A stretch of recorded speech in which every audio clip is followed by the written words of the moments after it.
Pandemi COVID-19 telah dimanfaatkan sebagian oknum masyarakat untuk membuat surat hasil tes dan vaksinasi COVID-19 palsu untuk mencari keuntungan pribadi. Masyarakat pun mendukung pemberantasan sindikat tersebut karena dapat membahayakan nyawa orang lain. Pandemi COVID-19 masih belum menemukan titik kapan akan berakhir. Banyak masyarakat mulai tidak sabar dengan segala kebijakan yang ada.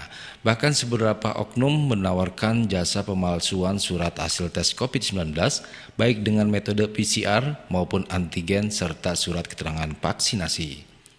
Direktorat Reserse Kriminal Umum Polda Metro Jaya mencokok sindikat pemalsuan surat hasil tes COVID baik dengan metode PCR maupun antigen serta surat keterangan vaksinasi. Total ada 4 tersangka yang ditangkap yakni berinisial ES, PD, BS, AR, dan 1 orang yang masih di bawah umur. Selain itu, polisi juga masih memburu 1 orang DPO dari sindikat ini.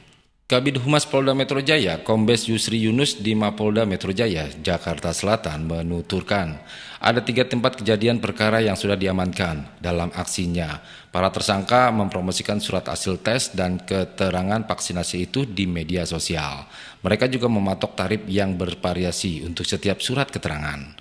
Yusri mengatakan, untuk surat keterangan swab antigen dijual dengan harga Rp60.000, surat swab PCR dijual dengan harga Rp100.000, sedangkan kartu vaksinasi dihargai senilai Rp100.000. Dirinya mengungkapkan, sindikat ini telah melakukan aksinya sejak bulan Maret lalu. Diperkirakan sudah ratusan orang yang menggunakan jasa para tersangka.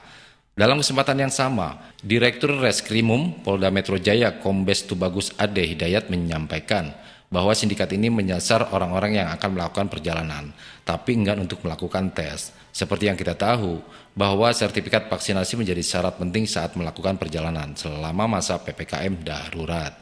Sayangnya, momentum ini kerap dimanfaatkan oleh oknum-oknum yang tidak bertanggung jawab. Tubagus berujar, pelaku menawarkan jasanya melalui media sosial. Lalu orang memesan surat yang menyatakan swab antigen ataupun PCR negatif. Menurut Tubagus, aksi pemalsuan yang dilakukan oleh para tersangka ini tentu saja berdampak pada upaya penanggulangan COVID-19. Sebab, surat hasil negatif yang menjadi syarat perjalanan dimaksudkan agar tidak terjadi penyebaran COVID-19 karena pergerakan orang. Atas perbuatan pemalsuan dokumen tersebut, para tersangka akan dijerat dengan pasal 236 KUHP, pasal 266 KUHP, dan pasal 268 KUHP tentang pemalsuan dokumen. Perlu diketahui pula bahwa sertifikat vaksin juga telah dikemas sedemikian rupa, karena di depan sertifikat tersebut terdapat pula barcode, sehingga mirip sekali dengan sertifikat vaksin asli. Pemalsuan dokumen ini tentu saja merupakan tindak kontraproduktif terhadap wabah COVID-19. Padahal jumlah kasus terkonfirmasi positif virus corona telah terjadi penambahan sebanyak 35.094 kasus dari sebelumnya 2.455.912 kasus per 10 Juli 2021.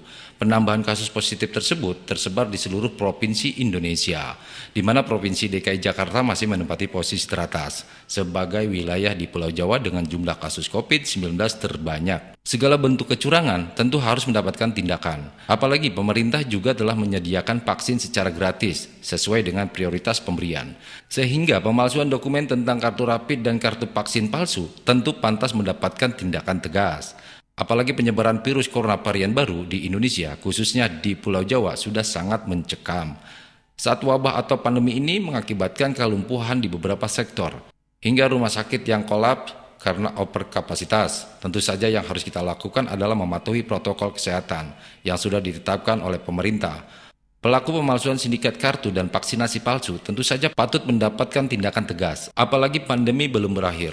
Tidak ada kata toleran untuk oknum yang kontraproduktif terhadap penanganan pandemi.